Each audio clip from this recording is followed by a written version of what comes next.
दोस्तों, कभी कभी सच इतना खतरनाक होता है कि उसे छुपाने के लिए इंसान खून तक को स्याही बना देता है। पर क्या खून से लिखा झूठ पुलिस की नजर से बच सकता है? दोस्तों, यह कहानी शुरू होती है उत्तर प्रदेश के प्रयागराज जिले से। यह घटना 14 नवंबर 2025 की है। स्थान बारा थाना क्षेत्र। दरअसल बारा थाना क्षेत्र के कचरा गांव का एक शांत सा मोहल्ला, जहां रहने वाले एक दंपति की जिंदगी में अचानक एक ऐसा तूफान आया जिसने पूरे इलाके को झकझोर कर रख दिया। रोहित द्विवेदी कचरा गांव का रहने वाला एनटीपीसी बारा प्लांट में सिक्योरिटी विभाग में काम करने वाला एक साधारण परिवार का आदमी। उसकी पत्नी सुषमा, 5 साल पहले दोनों की शादी हुई थी। सपने पवित्र थे, इरादे नेक थे, लेकिन किस्मत ने इन दोनों के लिए कुछ और ही लिख रखा था। 5 साल बीत गए लेकिन बच्चा नहीं हुआ, और यही बात धीरे धीरे रोज रोज के झगड़ों का कारण बन गई। पर सबसे बड़ा तूफान तब आया जब रोहित का अपने ही एक रिश्तेदार महिला से अफेयर शुरू हो गया। सुषमा ने विरोध किया, लड़ाई बढ़ी और घर की शांति टूटकर बिखरने लगी। 14 नवंबर की सुबह 7 बजे की ठंडी हवा, और उसी हवा में घुसते 2 लोगों की झगड़े की आवाज। सुषमा रो रो कर कह रही थी, रोहित, मैं क्या करूं? तुम्हें मुझसे क्या परेशानी है? पर रोहित की आंखों में प्यार की जगह अब सिर्फ चीट थी, गुस्सा था, नफरत थी। कुछ देर बाद रोहित घर से निकल गया, लेकिन आज उसका गुस्सा खत्म नहीं हुआ था। वो सीधे ड्यूटी पर गया, लेकिन उसके दिमाग में सुबह का झगड़ा आग बनकर जल रहा था। फिर उसने अचानक ड्यूटी छोड़ दी और सीधा घर लौट आया। दोपहर करीब 1 बजे कमरा खुला था। सुषमा रसोई में खड़ी थी। जैसे ही उसने रोहित को देखा, पूछा, इतनी जल्दी क्यों लौट आए? रोहित चुप था, लेकिन उसकी चुप्पी मौत बनकर सुषमा पर टूटी।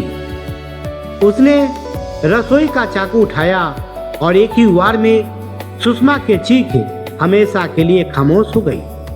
उसके गले में चाकू फंस गया। रोहित घबरा गया, लेकिन तभी उसे एक सातिर ख्याल आया।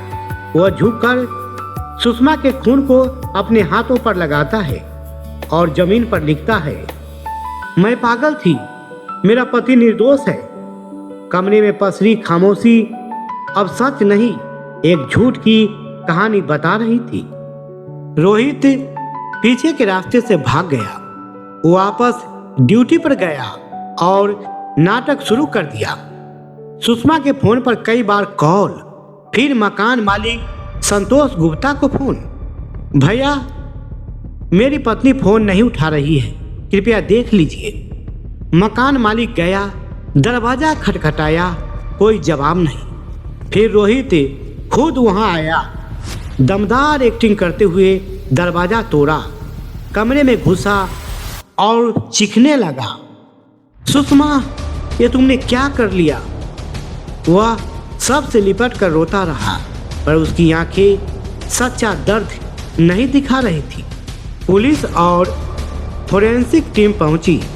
खून से लिखा नोट देखकर पहली नजर में सबको यह सुसाइड लगा, लेकिन तभी एक पुलिस अधिकारी ने धीरे से कहा, रो रहा है पर आंखें नहीं रो रही। संदेह की पहली चिंगारी उसी पल जल उठी। फोरेंसिक टीम ने लिखावट जांची और वो रोहित की ही निकली। सर्विलांस टीम ने उसकी लोकेशन चेक की और पाया कि घटना के वक्त रोहित घर के बहुत पास था, न कि ड्यूटी पर। जब पूछताछ हुई तो रोहित की आवाज़ कांपने लगी, उसके झूठ टूटने लगे और अंत में वह फूट फूट कर रो पड़ा और कबूल कर लिया, हाँ मैंने ही मारा है।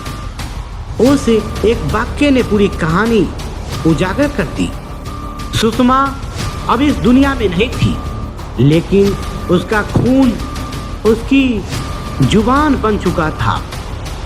वही खून जिससे रोहित ने खुद को निर्दोष साबित करने की कोशिश की, वही खून रोहित का सबसे बड़ा गवाह बन गया। पुलिस ने रोहित को गिरफ्तार किया और उसे जेल भेज दिया। यह घटना सिर्फ एक हत्या नहीं थी, यह एक औरत की चुपचाप सहन की गई पीड़ा थी। यह उस रिश्ते की मौत थी जिसमें पहले प्यार था, फिर शक, फिर झगड़े और आखिर में खून। और यह सब इसलिए क्योंकि रोहित सिर्फ अपनी इच्छा, अपना अहंकार और अपना झूठ बचाना चाहता था। लेकिन सच हमेशा खून की तरह जमीन पर छपी जाता है। नमस्कार दोस्तों, मैं था प्रभास सिंघड़े और ये थी आज की क्राइम स्टोरी।